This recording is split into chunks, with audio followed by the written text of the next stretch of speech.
Human Founder Podcast by Gali Bloch-Liran.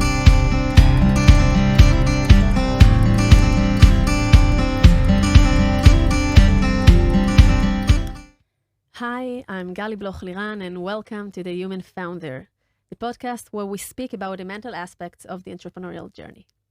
Entrepreneurs often describe the emotional roller coaster that is embedded in being an entrepreneur or investor, where you experience the highest of highs when you bring a talent on board or selling a company, and the lowest of lows when two of your co-founders leave. And it's from that place of uncertainty, the need to constantly self-manage ourselves, keep up our energy and be mentally resilient in order to deal with everything, well, it's not easy. In each episode, I will be talking to entrepreneurs, investors, psychologists, being their sounding board, with the goal of creating a space for this less spoken about layer, which is the mental aspect accompanying the entrepreneurial journey. I will also share tips and tricks to help boost your focus, clarity, and mental resilience. Today, I have the pleasure of speaking with Sagi Schliesser. Hey, Sagi, it's really great to have you here with me. Thank you. Great being here. That's wonderful. When I asked you an introduction, it was really, really short, so I'll do it in your way. Sagi, in your own words, you're a family man, builder and innovator, takes pleasure in mentoring and helping people. In the last 10 years, you're the founder and CEO of Crazy Labs. And there's so much more to tell, but we'll find out soon during our conversation. Great. Great. So, Sagi, maybe let's begin with how psychology is embedded and part of your life in different aspects, and it will connect the dots soon as we begin. Okay, great. So I think as a child, I had the embedded need to think, and I remember thinking about it every while. What can I be the best at? And as I grew up, so in school and in high school, I was really good in math and physics and all of that, top of my class, but then it's on smaller scale. And as I went, I remember, so I did the army and then I went into university. And in university, I met these unparalleled talents. And then it dawned on me that compared to them, at least in this field, I'm not going to be the best in the world. So, but it kind of came to me as we were doing groups, study groups, and as we were going to test. I was pretty good at that, getting to be in the teams. But then I had a lot of abilities to connect between, because a lot of them had communication problems and they just couldn't say what they wanted to say, and they couldn't achieve what they wanted. They were very kind of narrow on the communication side. So I found out that I'm a really great connector, and that came to me during university. And then I said, okay, I feel very comfortable about taking, and I imagine, in sports, where I really liked sports, so you have agents, and then agents kind of bring great talents to great careers, hopefully, if they're not only trying to achieve financial goals. So I remember thinking about it in university, why there aren't any kind of agents for really tech talents. So, but the communicating and understanding that I can really mitigate that. And, in many companies, especially back then, I felt that the screening processes were really, okay, what can we take that is mainstream? Because the HR, which people they can understand. And in many cases, the best cases, the extremes were the ones that had hard time to really express themselves. And I kind of found myself going towards the extremes, the people that I thought that had great talent, but then they need to work with people. So, and in many cases, that's something that I felt really comfortable, kind of bringing them into being understood, into finding their place amongst a kind of a bigger organization or a team. So that's an evolution. So when I understood that, then I started computer science and math and and then after a year I added psychology, and then onward, I kind of learned both. I felt that was kind of who I am. So it's beautiful, the way that you describe it, that you started with something, but then you found your strength and you wanted to emphasize and to deepen your knowledge with your strength and the ability to connect people and to leverage their relative advantage and to see how you can make something bigger than that. So you studied computer science and math and psychology, and then like, what did you want to do with it? So because there was a lot of demand for computer science, so I found myself. I think also spirited-wise, I'm an entrepreneur. I like also in the kicking sense. So when I find something that I think I should do or behave in a certain way, I don't follow the path sometimes. So it was kind of natural for me to join just after the army while studying a small startup, then finding out that it's not meant for me. And so, but since I had, I could hit the keystroke and do some code. So that was the kind of easiest thing to get money and put food on the table. But then I found myself really fast because of this dual skill going into management because and it wasn't just because everyone wants just to manage. I thought about it quite a lot, what I'm better suited at, and also then combining talents into my team. So this is a thing that I used to do quite a lot. I used to recruit myself. I used to find people even before sourcing was a thing, and also trying to educate the HR or the people that were working with me on not letting go on people just because they seem weird or they seem not to accept, talking to. Yeah. To accept those that are a bit different and to see how you leverage what they have to offer. Yeah, not sometimes it's not a bit. Yeah. Not a bit strange or not a bit to leverage? Not a bit strange. Sometimes it's a lot strange. So it really depends on where you're coming from. So it's also the talk between people who learn psychology or interviewing and so on, and people who were focused on technical skills and math and logical thinking that sometimes doesn't meet in an interview really well.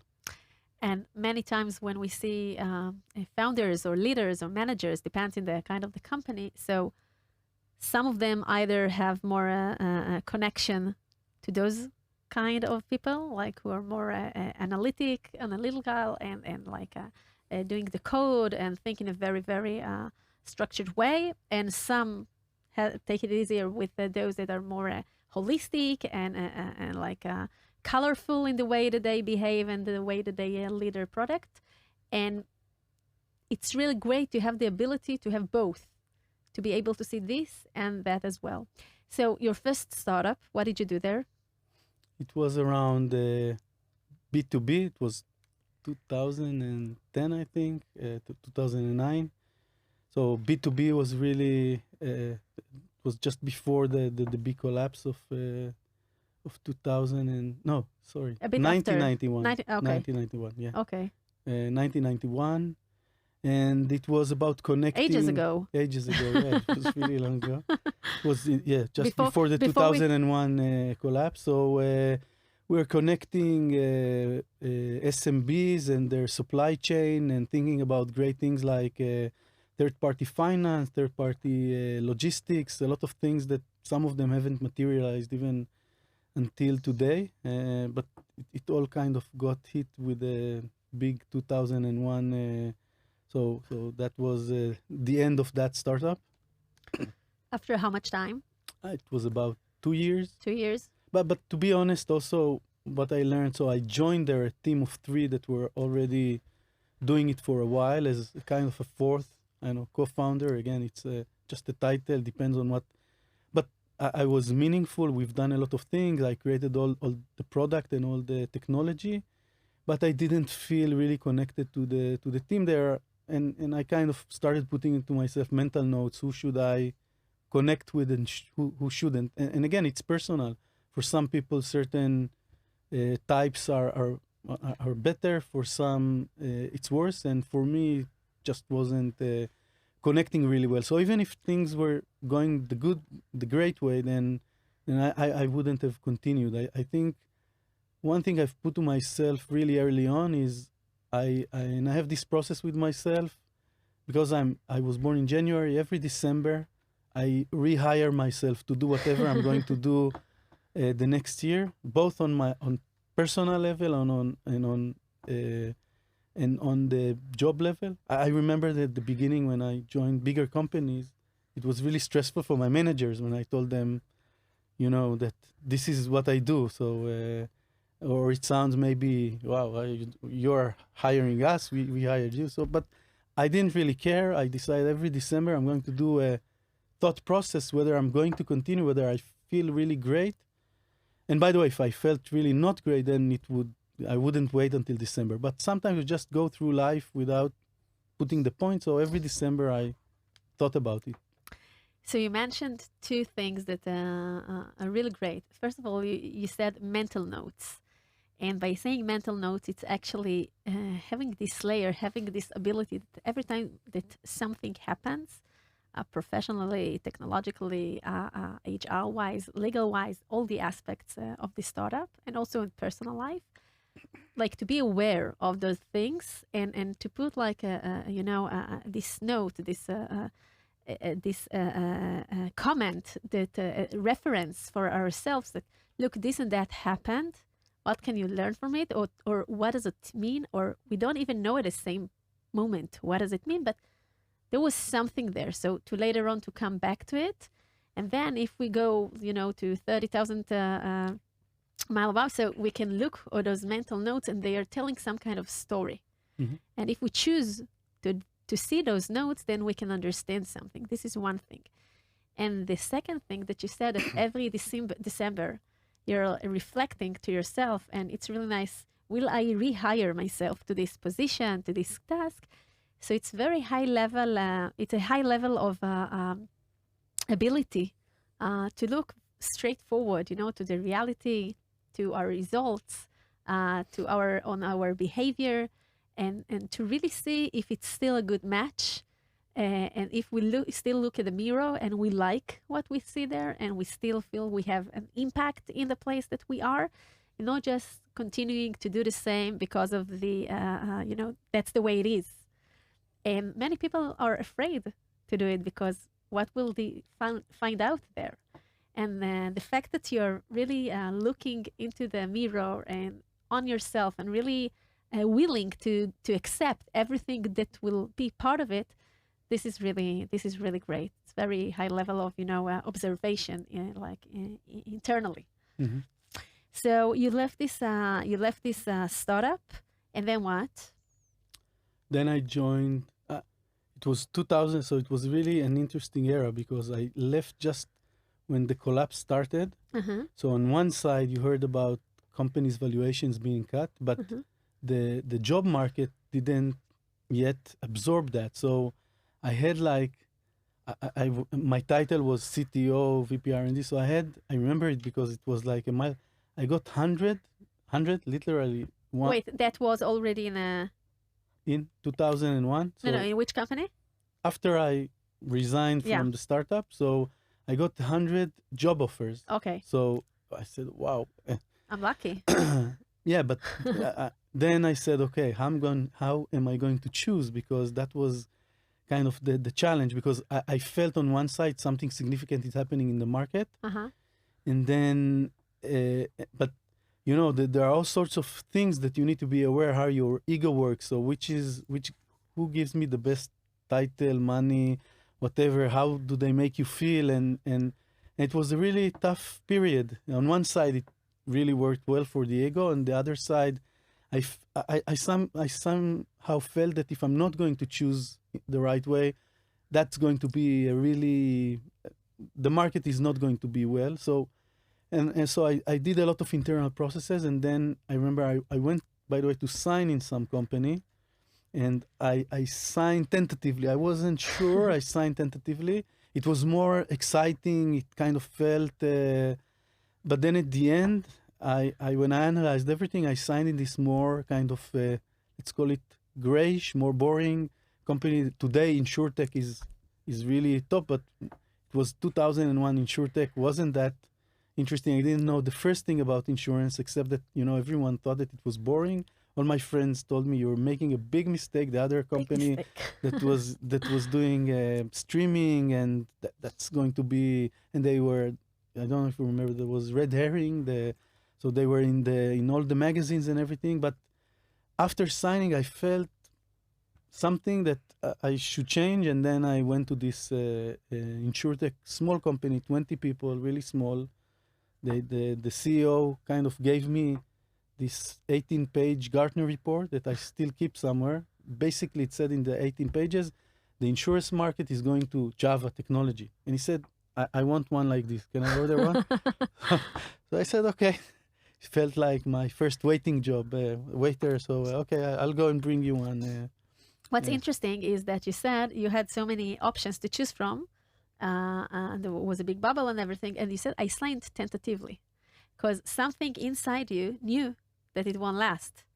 But still, you did this act, you signed, but you said tentatively. And then you spoke about your ego, and you felt that you need something which is more less risky, and something in more traditional vertical and industry to go like to the InsurTech.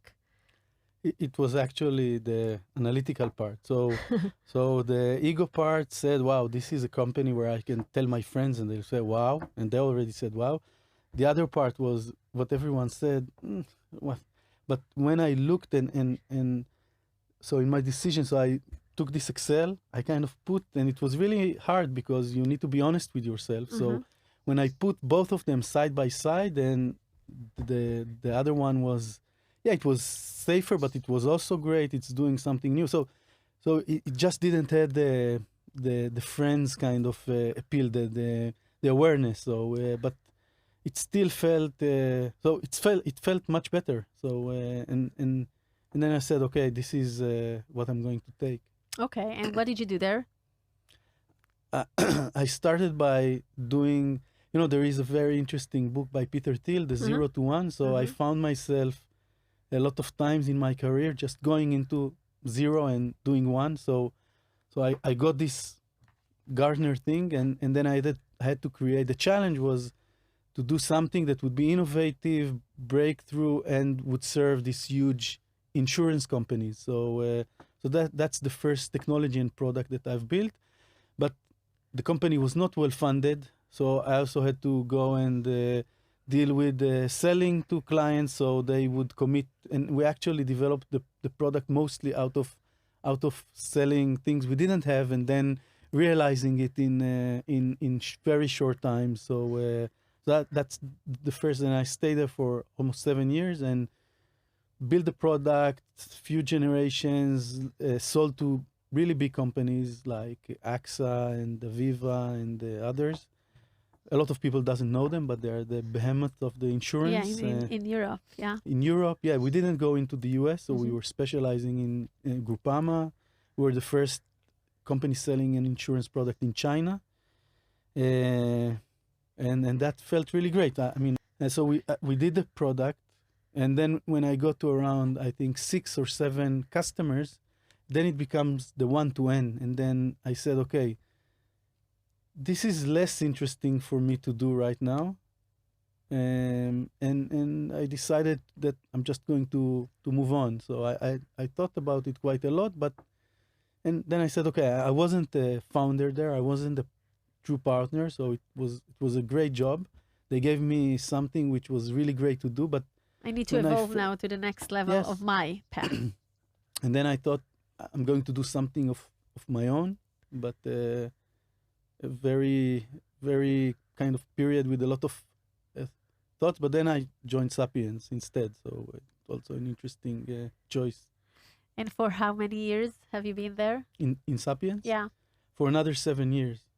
Which is also an interesting story because Sapiens was a company that was a startup in the 80s. Then they kind of went down. When I joined, the company had debt, debentures of $24 million. They were already almost gone company. And the whole purpose was kind of restart, doing a restart, There was a new CEO, new COO, Which is a little bit new CFO. similar to what you've done in the previous startup, just to take it now into a bigger company. Yeah, but the challenge, it was in the NASDAQ, it had attributes that kind of felt that for me it's an evolution. They were doing also InsurTech, so I felt that I'm going to use what I learned. And the team, I really connected with kind of leadership team, the CEO, CFO, COO. And for me, it became, in many cases, the most important thing. Who do I connect with?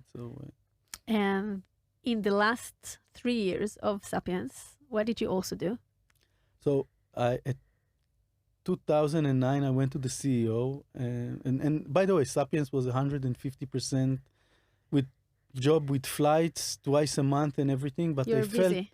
Yeah, but I felt something in the creativity was missing. And it connected with my university studies and trying to reach inside and find and what I want to do. And I went to my CEO and I told him, look, don't get it the wrong way. I'm a little bored, but not bored in the sense that give me more work. I'm doing a lot of work. Bored in the sense of what it gives the soul, in a sense. So, I want to do this small startup on the side that would deal with interactive books for children. My daughters were I was reading to them books and I spent a lot of time abroad. So it was like very close to home. And he looked at me and he said, okay. So if I don't do it, maybe you will leave me. So, okay, you can do it. He managed his risks. So do it, but every month update me what's going on. Okay. And we did this for 3 years, the update. So I was kind of CEO on paper I was doing mostly the fundraising and the kind of relations, but the actual management it was done by someone who joined a year later, by Guy, who's my true co-founder in the company. So for 3 years, you were doing both Sapiens and the newbie startup. and we can see, first of all, that you're very greedy. I mean, you were 7 years in IDIT and approximately 7 years in Sapiens. And nowadays, it's already 10 years since you... well, it's 7 again because it was so 3 joined. This is the number 7. Yes. You know, it's a typological number. I was also 7 or 8 years in the army, so yeah. You have something with 7, right? We can say. But anyway, 7 or 10, it doesn't really matter. It's quite a period. It's like quite a period of incubation and growing up and really nurturing this new baby, new positions, etc., etc. So, do you know yourself as someone like that, that it takes you time to evolve, or did you need to nourish like the new babies, in the different stages?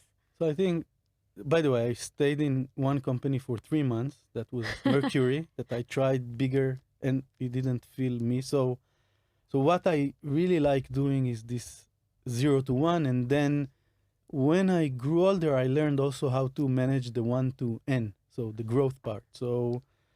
But growing something significant from real zero, really, really zero, and something that could be significant is not easy to do, easy to manage. So it usually takes time, and I think, or maybe I'm slow, but again, my incubation period is usually 7 years. I think 2-3 until we have the product, and then sales, and then feeling that it can walk by itself and it gets traction, and then usually after that period, I get to the sense where, okay, it can walk by itself, so I'm not needed anymore, and maybe I'll go and do the next thing. So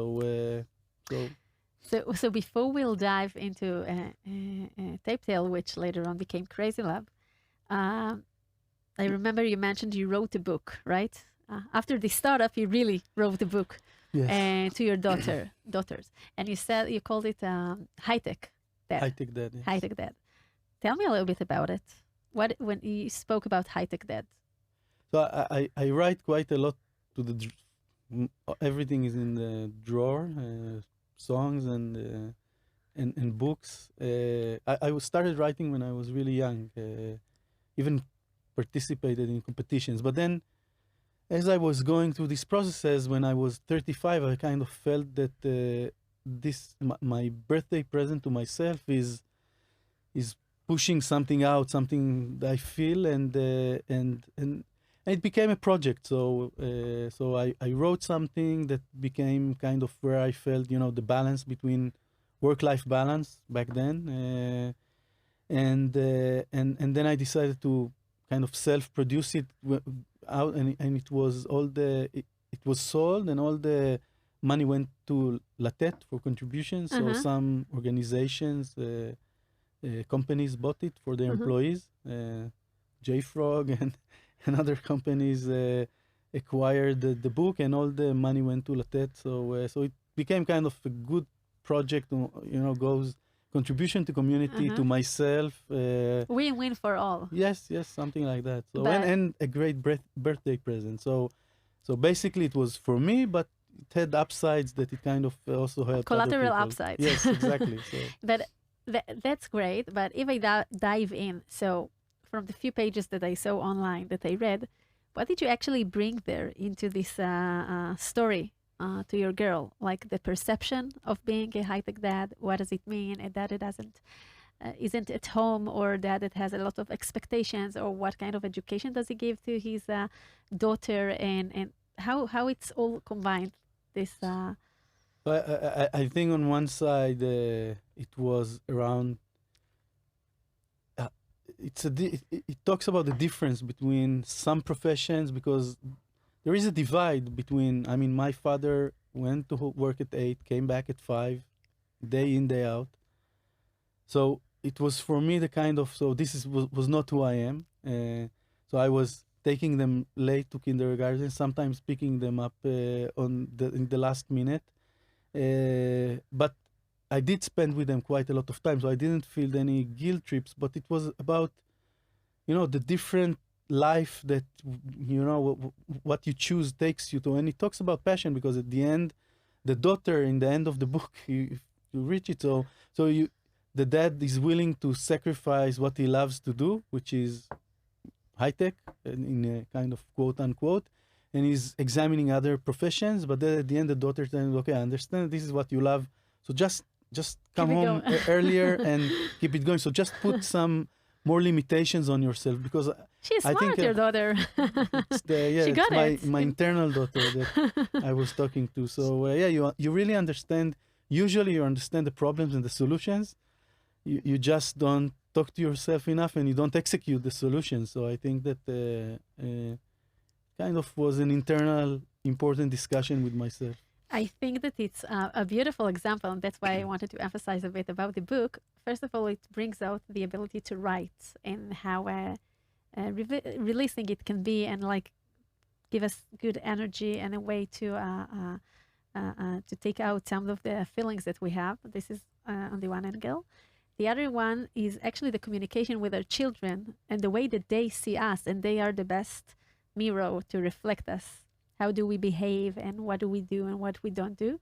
And then at the end of it, the fact that she comes to you and she understands that there is a price and there is a cost to the way you choose to live your life. But on the other hand, that makes you happy. And when you're happy, then you're the best dad she can have. So it's a beautiful way to see how the dots are being connected all together. Yes. I have nothing to add. So Crazy Lab. About the 7 years thing. Okay, So 7 years thing. So in my eyes, in my view, in my book, so when we changed TabTable to Crazy Labs, it's a new, and by the way, the company is different. So in actuality, it's kind of the same legal entity, but the company is completely changed. So it's a new stage. I already started my new 7 years, so in a sense. So that's... So you can count again. Yeah. So I don't feel stressed now that I'm... so it's... We cut the cord and we started Crazy Labs, new company, new ambitions. Why did you change the name? What happened? It's just... It was for many reasons. Obviously, it's not only for me to feel that I need to restart my 7 years. It's just a nice story. Yes. But the company really... I mean, one of the hardest things is to really pivot. Not pivot, this product you sell to them, but we started doing things for kids, and then the market stopped evolving. The company was very limited in how it can grow. And then you have a few choices. One is you can say, okay, well, let's package this, put it on the side, and go to another venture. But we had talented teams, and there was some energy and momentum. And then we decided to try and evolve this from the one industry that we were into a kind of a broader gaming industry that was very interesting, that felt exciting for us, and that we were really halfway there. So, and we spent time in evolving. And once we felt that we achieved this, we are not anymore a company dealing with any content for kids. So it was like the LinkedIn emails and the sense that when you search TabTable, you still find things related to kids. And we said we want to put that behind. That was a company that did great things with content for kids.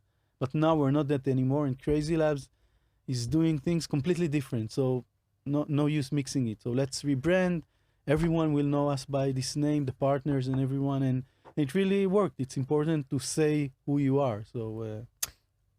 let's expand a bit about pivoting. Okay, many startups do it several times, even in different periods. But being in the inside, the one who leads the pivot and the whole new strategic direction, and what is going on there? Because you have something that works. Maybe sometimes it doesn't work anymore, and that's the reason we need to change it, or that there is a new market opportunity, and then we want to be the first one to reach it. But what happens from the inside? Because you describe it like a very easy thing to do, but it's not that easy. You're connected to the brand, and you used to work about gaming for kids, and it's a totally different strategic direction. And it also means that, the messaging and the mindset will have to be different. So what is happening there inside a company that is going through a major pivot, and it's not in its first days. It's already a grown-up company. So I think there are different pivots, and again, it depends on the character. And so when we started the company, and I don't know why, but one of our mottos were we constantly change. So, and it's something that change is hard for many people. So actually, every person we recruited, at least that I was talking to, I told him, listen, I'm recruiting you for this job, but in 3 months, I might ask you to do something completely different. And many people come and they want to find certainty or some other things.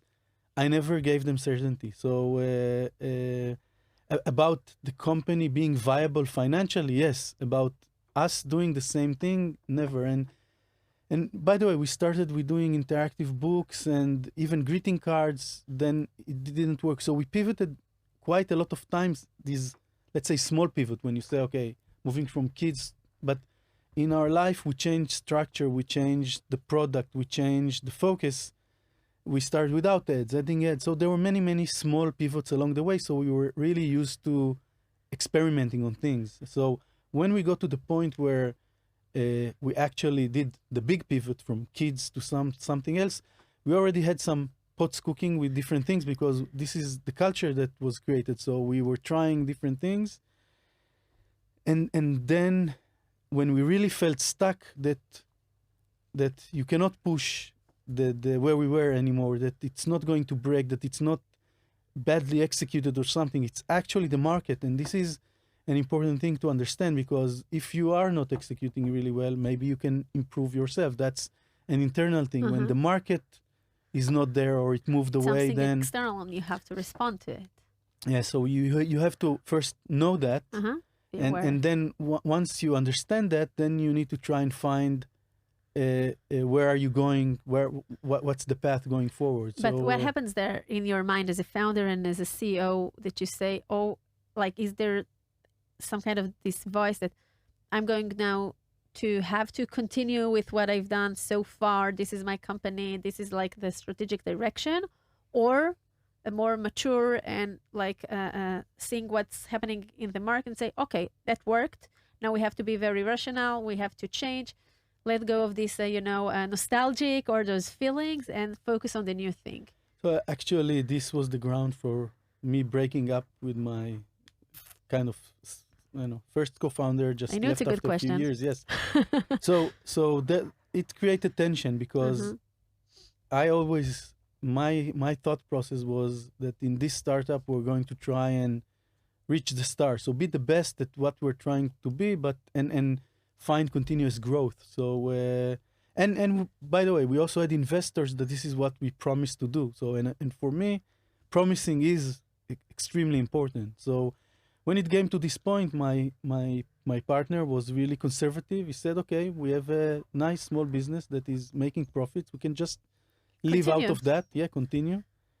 But I tried to explain this was, and by the way, if the board and everyone would accept that, then fine. I would find maybe today I would be somewhere else. But the board wasn't fine with that. They felt that there is great things to do, and I wasn't fine with that. I felt that this is now the time for us to leverage what we have, and the fact that we have important assets like great team and knowledge of games and the app store and everything and relationships, and we can take it and beat others to the next stage. So this is where do you think the it's something you could see in advance, like the more conservative state of mind versus your seeking of opportunities and constantly grow? Yeah, I think that everything you can see in advance, especially when you're looking in hindsight. This is when we are the smartest. So you can see everything from, I think, it's not a surprise, but some things work for you at small scale and working really on the details. And then people evolve differently. So, and there is, when you look back, you could say, okay, I should have seen this and this and that, but I sometimes it doesn't matter. Sometimes it just, and by the way, some partners are suited for a certain phase sometimes. I'm not sure that everyone can go 0 to 1, 1 to N, same everything, and grow through evolution without changing who they are. So I think it's almost impossible up from the front. And I know people who choose family, who choose friends, who divorce their friends. So at least for me, it was people I didn't know before, and nothing really bad happened to my life when it was really stressful. It was bad, but I didn't lose any. It could be worse. Investment. Yeah, it could be a lot worse. So what you're actually saying is you cannot hedge everything. You hedge what you can and the things that are more important for you at a certain stage, and also the understanding that the way we are at a certain stage of the startup is not necessarily and probably won't be the same as we are as the startup grows. And you said it beautifully, from 0 to 1 and from 1 to N, which is like everything else that can happen. And then you understand that you want to grow the company. He's more conservative. The pivot is in discussion now. And it comes from you that it should be... It wasn't that analytical. So companies, we were not first mile on the road, and we were profitable. So it kind of, sometimes the conversation is, you need to go to the board, you need to tell them what to do, money is running out. We had none of these stress points. So the stress point for us was understanding that continuing to grow the way we did couldn't happen. And for me was that it's not interesting for me just to run this shop that tries to optimize now. And it wasn't what we promised. So either this is going to change now or the composition is going to change. So, but in the beginning, it was just him pushing some ways, I'm pushing some other ways. So we kind of, and I heard it, by the way, I had discussions with many people, and I found that it's really common. People not getting in good grounds with their stress and growing. It changes people, and then it creates chaos in the company, because when two founders stop communicating and each one is pulling their own way, then it makes everyone pause and not do anything. So that's what happened. You stopped communicating. It was like a big chaos. It didn't feel like chaos, but it was just everyone had its own agenda. Before that, I used to spend like every week 10 hours at night, from 10 to 1 or 2 a.m. going. He was walking his dog. I was going to walk because I need to be functional. So I felt that at least I'm doing sports. And then we were talking about the company, and I was trying to, like I told you in the beginning, it came back. He was really talented, Army 8200, this stuff. but he was less of a communication person. So, and the company became quite big, so you had to mediate all the time that these are the needs of people to know for transparency, for growing, and he came from different angles, and it was this discussion at a certain point where the divide happened. We also stopped communicating because it became too emotionally complicated for me to do that and to not agree. So I just said, okay, I'm going to do ABC, he's going to do ZWX, and let's see. And but it doesn't really work, so it never works. So it went like this, I think, for a year and a half or something, which is too long, by the way. A year and a half that you were like isolated, like separated, each one is leading his own directions? Yeah, there were some still common grounds. The company was still doing what it did in the past. It was just not as successful and kind of flat. And he was kind of trying to claim something, and I was already starting to build the next phase, going into what the company is actually doing today. So, like founders that listen to us now and find themselves, of course, it's the various stages, various situations, etc. But when you feel that something is not working between the two of them, the three of them, depends in the dynamics, and it takes some time to understand it. And there are some red lights, you know. So I know that there is no right or wrong number to how much time we should let it go, but from your perspective, from the way you know your own experience, and you're also an angel investor, we'll speak about it shortly. So you see a lot of founders and you see a lot of teams. Do they usually succeed to bridge the gaps and to align again and to work together again, or that if there is a major crisis between them, so it will probably won't be fixed again? Well, I don't know the statistics because I think I didn't proactively try to be in these processes when they happen, but the people, and I spoke to quite a lot from many, I will not name names, but a lot of people that I wasn't even aware, they told me, yeah, I had the same situation.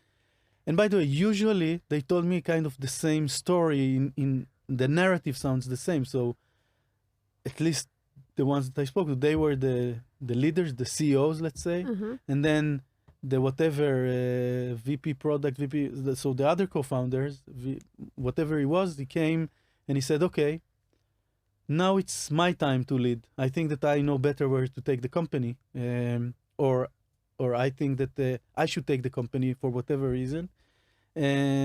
So, and what makes you, I think this understanding, for me, one of the root causes is when company forms, there is almost sometimes completely arbitrary allocation of authority. So you're the CTO, you are the VP product or whatever, and titles run very, and I'm the CEO. So, but at the end, I think, at least for me in life and I believe in ownership. So, and this is also how our company behaves. Whenever we try to do something, we ask, who is the owner? The owner is the one responsible for everything. He has no one to blame. And the CEO is the owner of the company. He has no one to blame. And in that case, it was my fault that I wasn't good enough in managing this crisis. But again, this decision that I was the CEO and he's something else was kind of arbitrary.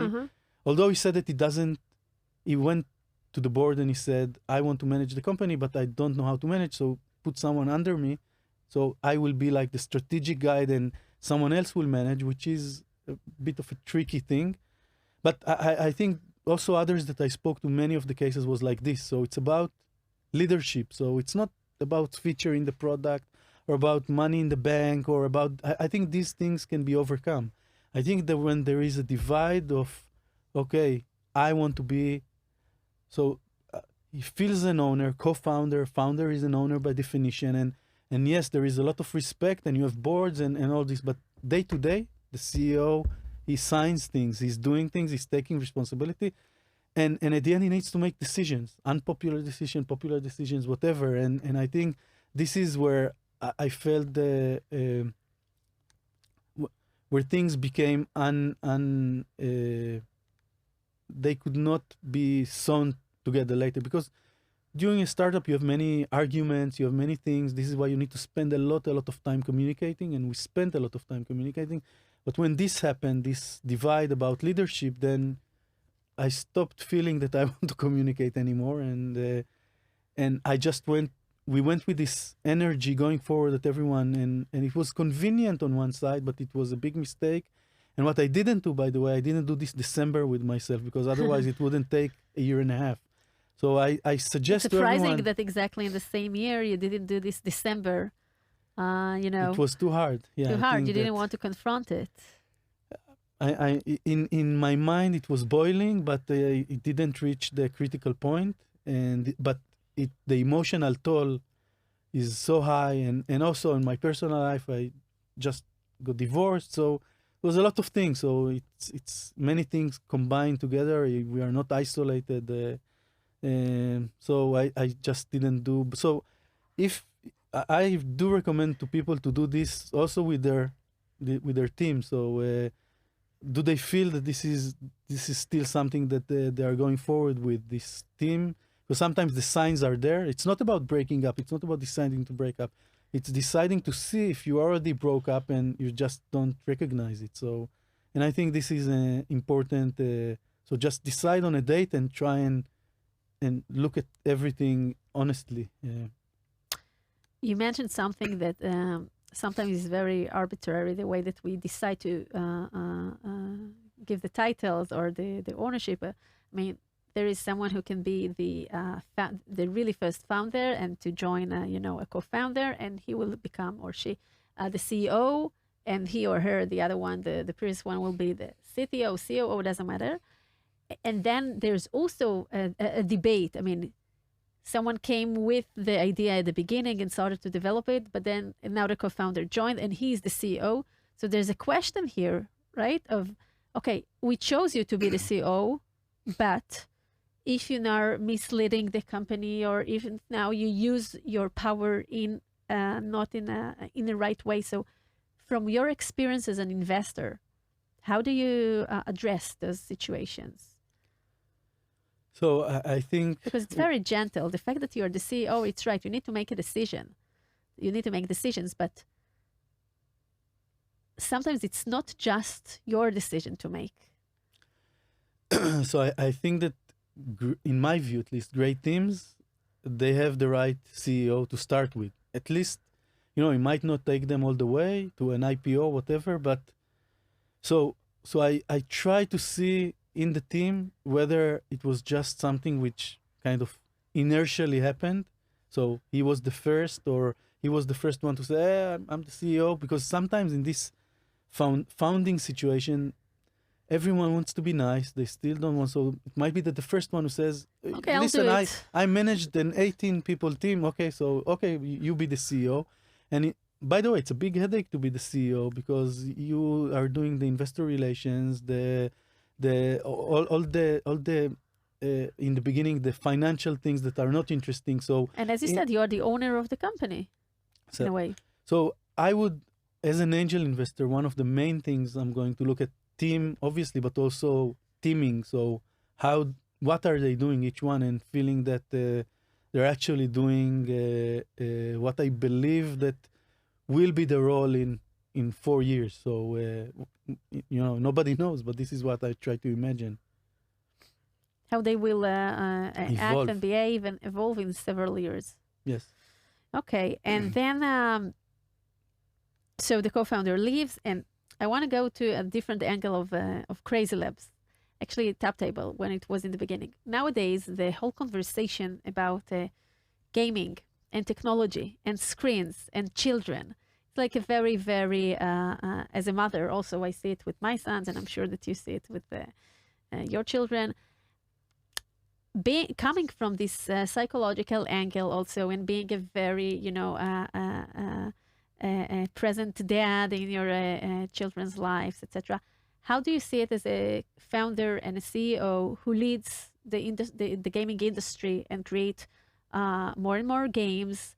And on the other hand, we also see the risks that it has, and we also see the problems. And we saw in the COVID period, and just now recently, it's really talked that children needs to leave now their phone and they like have a crease because they are not able to be with themselves and with their friends because they need the phone all the time. So it's not from a criticizing angle, but it's really interesting to see our role as founders and as innovators, also to do things that do good and also educate in the right way through the industry that we promote. So how do you address it?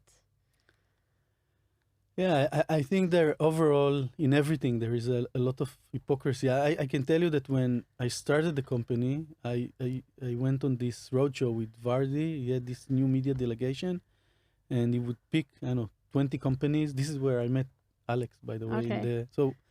And Hi, Alex.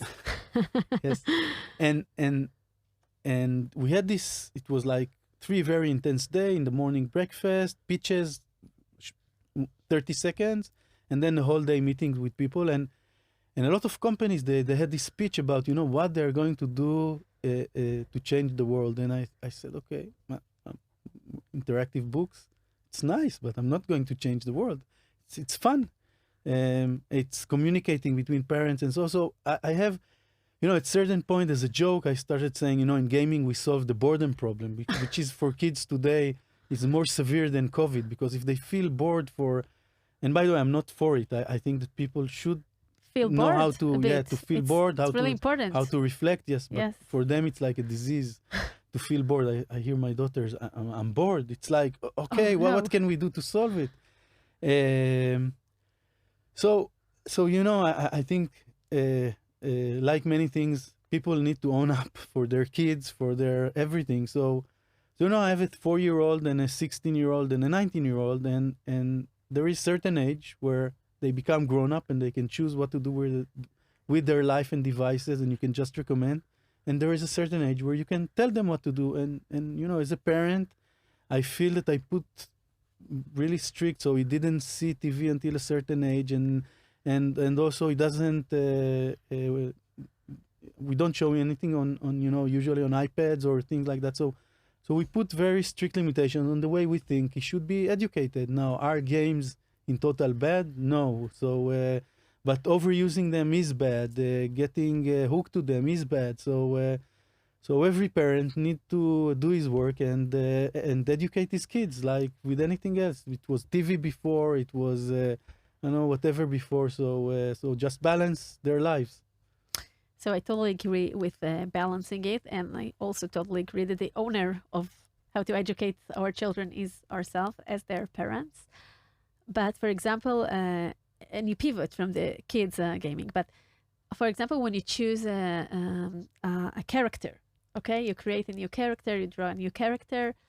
So I see today from Fortnite and other games, about the skins and the language that they use inside. So I think that there is also a lot of responsibility on the shoulders of those that design it, to the information, to the way of thinking, to the messages that later on the children use. So was it a guideline that you implemented in the way that you shaped the company, or that you saw it, what the market needs now, or how did you address it? So we decided not to do certain things, at least originally. We didn't do, where you kill people. So when it was kids games, it was more about creation, recreational stuff.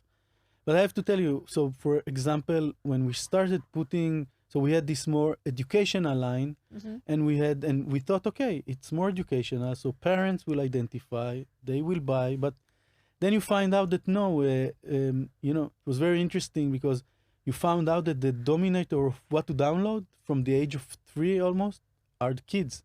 And it depends on the type of ad that they see and how it kind of, I don't know, it's not about the educational aspects of the game. So again, it's a market with its market evolution. So it's, I don't know, why do they buy junk food?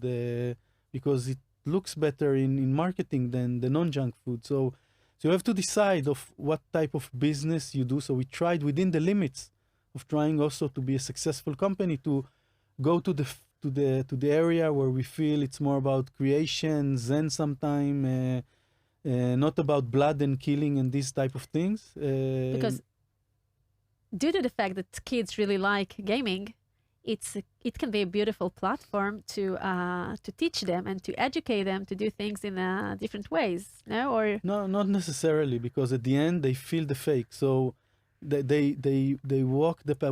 Why do they play Fortnite? Because it gives them a kind of a true experience. And by the way, it's not designed for kids. It's designed for 16 all years the. old, But kids, kids always want to do what their parents are doing. They want to drive cars.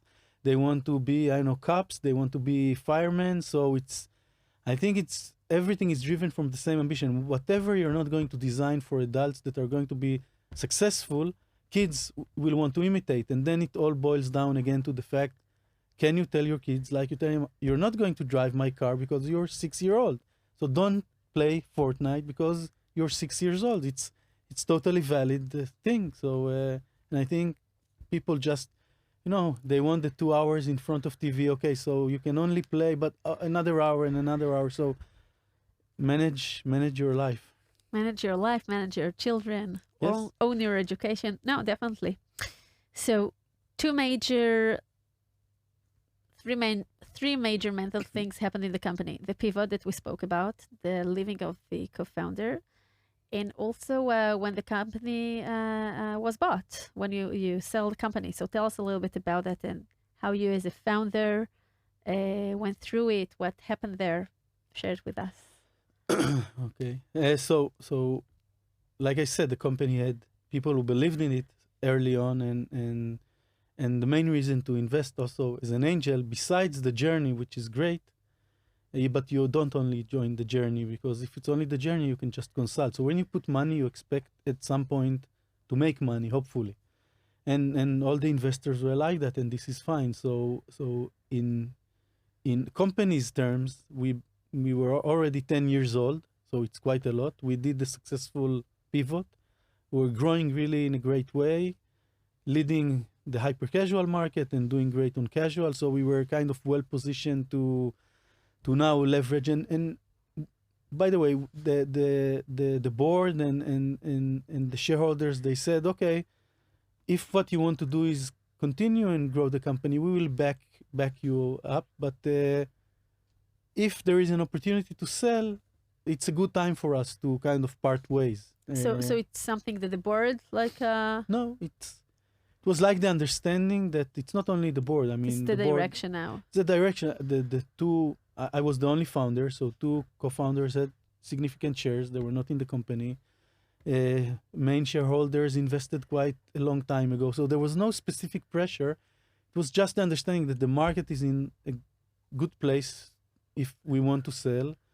We were getting, and it's not a passive market, so we were started to get a lot of inbound communications, and some of the shareholders said, okay, it's a good time for us to now part ways and cut this, and I felt that was the right time, at least to bring the option, because we had also in the past some suggestion, and we decided it wasn't the right time.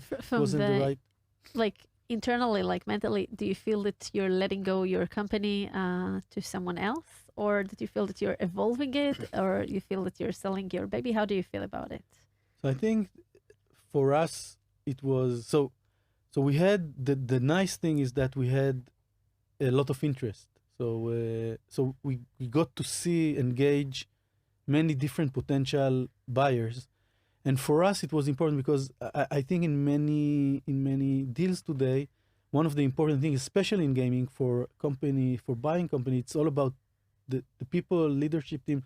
So they want to understand that you're going to stay for a long while, not a year or 2 years. Where we see this happens also. So we started discussing with a few companies, and then we started looking. Okay, so on one side, everyone is talking about 4 to 7 years staying in the company.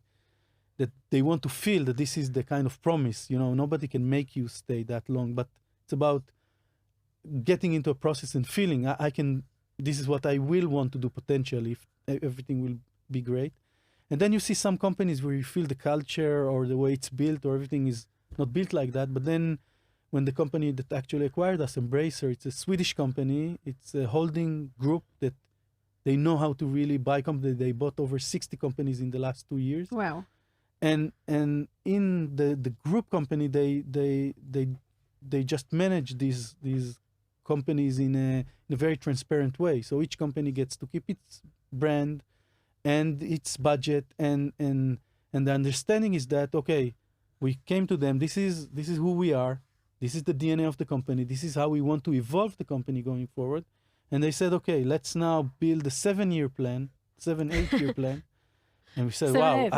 Yeah, before that, people were only talking about 4 to 5 year, which also sounded a bit crazy. No, it's their DNA.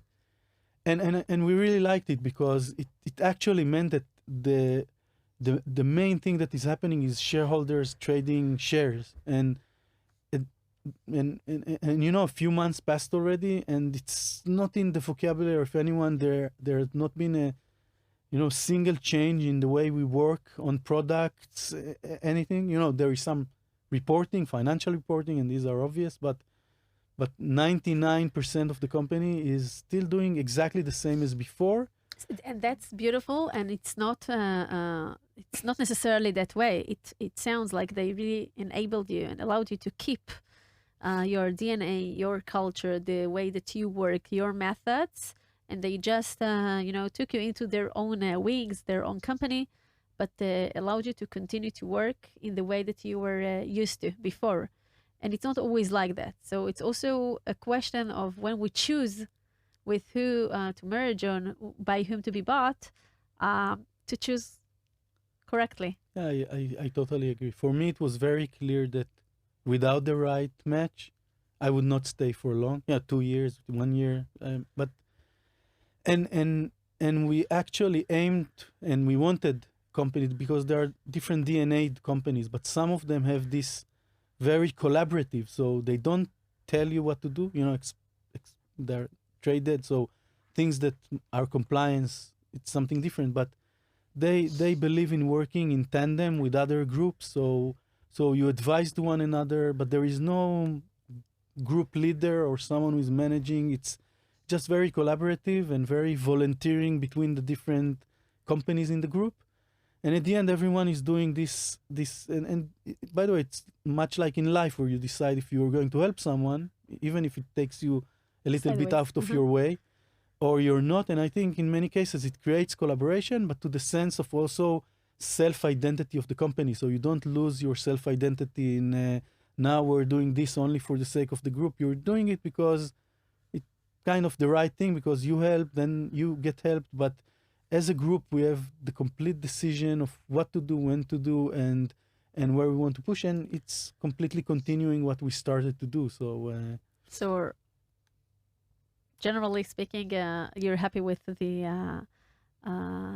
Extremely happy. Extremely happy. Yeah, it's having one shareholder which sees to you eye to eye, because this is what we agreed up front, the 7 years ahead.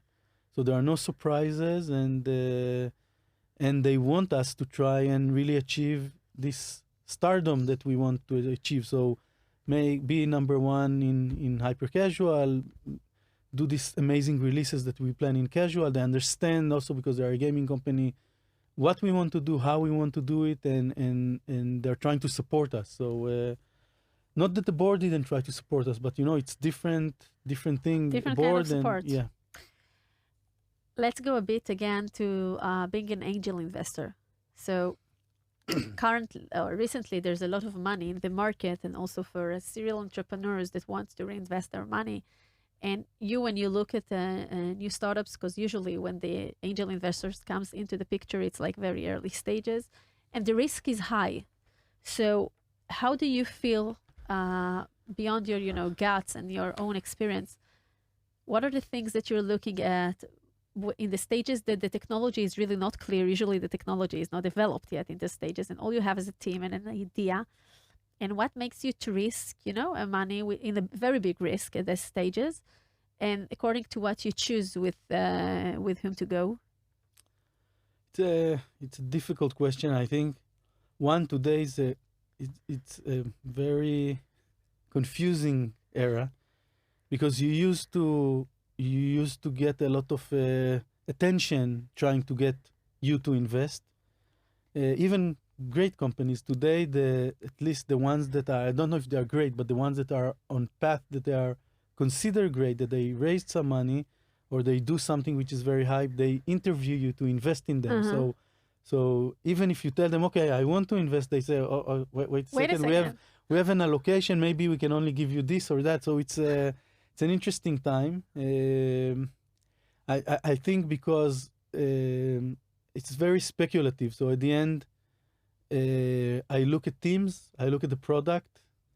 If I don't understand the product, even because I'm just not there, then I don't invest. So I invest in things that I have some connections to. At least I can understand the product, the vision, even if I don't leave the market and I know all the competitors. So it's not a must for me to know the market, but it's a must for me to understand the product need and the product fit. And by the way, I only use it to kind of as a preliminary thing, because like with us, I understand that a great team will pivot quite a lot. And then the most important thing is the team and the chemistry. So even if I find a great team, but I logically, I understand the great team because their CVs is like, they did this in the army and this and this and that, but I don't feel that the vibe, the energy. Yeah, so between myself and them, not between themselves. So I would not invest, because I feel for me a big part of investing now is also about feeling great. So and I would not feel great investing in someone that I don't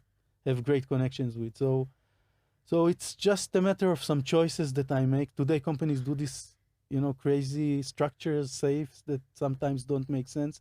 So I'm being very honest with myself around what are my red lines, and if I don't feel, and some people came to me for 1 hour, I didn't even do due diligence, but the vibe was amazing. I felt the team was amazing.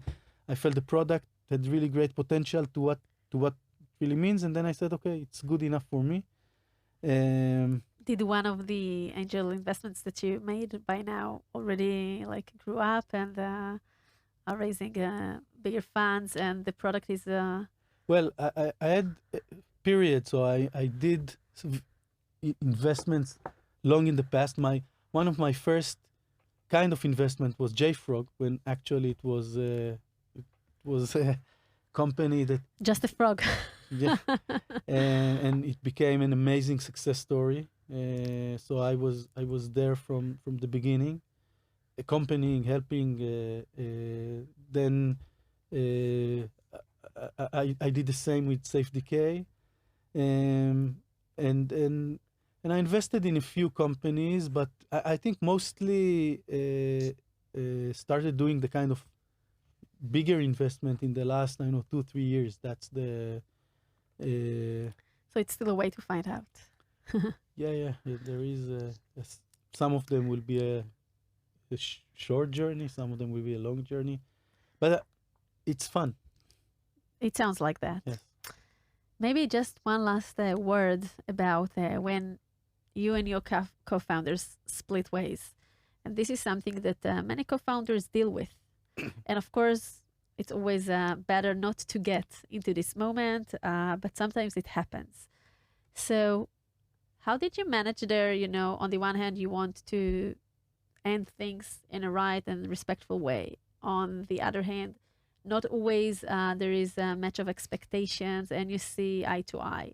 On another hand, there's ego that comes into the situation. So from your experience, in what stage do you bring lawyers into the conversation until when you try to solve it by yourself? And another interesting question is, to your opinion, what is the say of the investors at this stage, and how impactful their direction or thought or will be? Because at the end, it's your company, like the co-founders' company, but they invested the money. So about this very, very gentle relationships there. It's a good question. So, when you get to legal, it complicates things, because, it's like in divorce and lawyers. So if people go to mediation, it usually ends much better for their kids. And I think if founders go to, or they do some mediation, it's much better for the company. But, in many cases, you can just not reach, sometimes it's, so if you catch it early, maybe you can still mediate and find the right way. We did this for so long; it was unmediatable. So and it just escalated quite fast because everyone felt betrayed. So I cannot represent him, and obviously I think that I did great, but he probably thinks the same. But this is the problem. So when you reach a divide which is too big, it's really hard to continue and mediate, and then it might go to legal. And then, lawyers at this stage, they take percentages and they want the best outcome for their The one that they represent.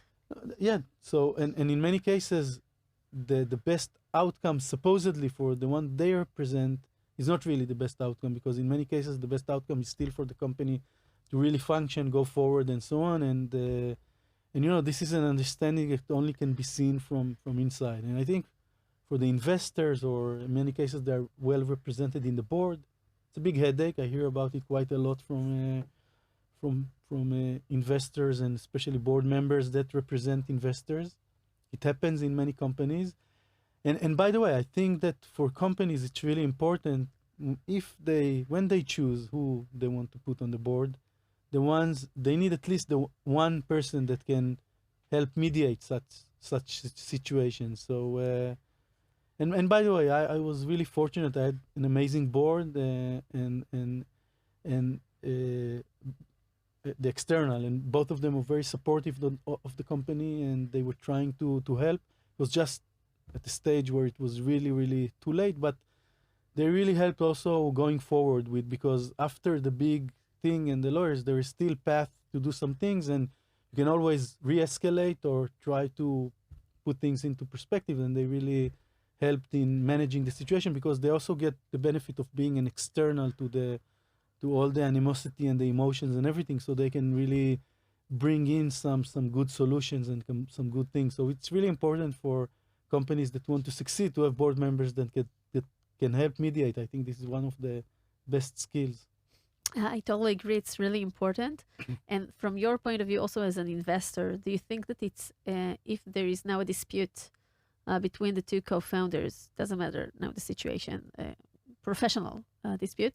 So do you think that it's up to the investors to say, you should stay, you should go, you should stay, you should go, like to provide a solution, or to have a clear vision of how they see the solution, or that they need to be in a more neutral place and like, guys, we're here for you. Let's try to solve it in the best possible way ever for the company, for your own good, for the investors, like to keep the neutrality or to take side? It's a difficult one. I think that if they have enough knowledge of the company, then I think, yes, they should get involved, because as a founder that communicates with them quite a lot, and you work for them actually, because you say at the end, I now reduced my holding, so I also doing quite a lot of things for you. I meet you once, I know, every 2 months, but I'm giving everything I have.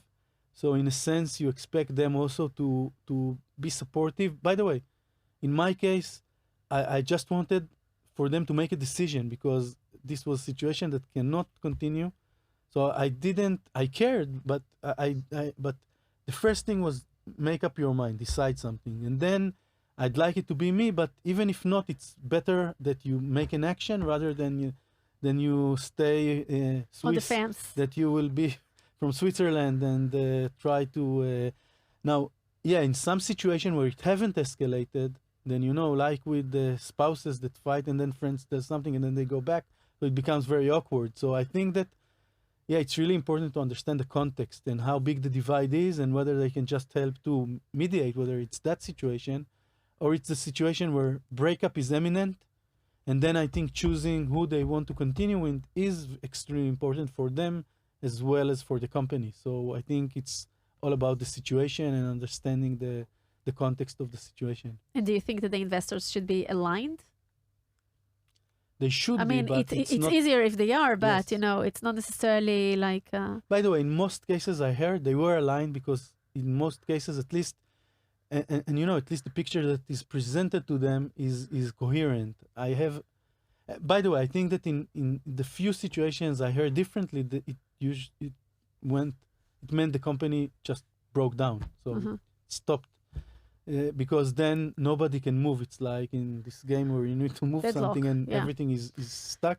The deadlock is there. So, but usually I think when they know and when they feel the same, it means that the company has a good chance to recover if they take an action, if they take a position. Wow, Sagi. So many things we can continue and discuss, but you need to go and manage your company, and I want the listeners to still be focused on what I've heard and learned today. So first of all, the rule of thumb of the 7 years worked really well for you. So thank you for this and for this grit that you shared with us. And we spoke about the pivot and how we split from our co-founders and what does it mean to sell our company and how do we feel there, and being a dad and you're writing your own book and with your vision as an entrepreneur, and really amazing things that you shared with us along the way. If there are startups that want you as an investor or people who are interested in Crazy Labs, so how they should address you? Just send me an email or WhatsApp. You can put my details, or do you want to say your email? It's long and it's a long one. Okay, we'll put it. Just put my so my phone number is 052 457 0746. So just shoot me a WhatsApp and. That was easy. Yes. So thank you again very much for spending this hour with me today and with our listening. We're going to hit pause until the next episode. This is also something that I say to entrepreneurs in my clinic in between sessions. If you enjoyed listening, I would really appreciate it if you share the podcast with people who you think would derive value from it. We just recorded from Google for Startup Campus, which is a great home for startups, and they offer a lot of Google products and connections. So thank you very much for allowing me to record all this perfect content in here with Sagi. Feel free to visit my website at galiblochliran.com and leave your details there if you wish to be updated and learn more about the mental aspects of the entrepreneurial journey. Also, be sure to follow my podcast, The Human Founder, in any of your podcast apps. Let's hit pause. Till next time. Thanks, Sagi. Thank you. The Human Founder Podcast by Gali Bloch-Liran.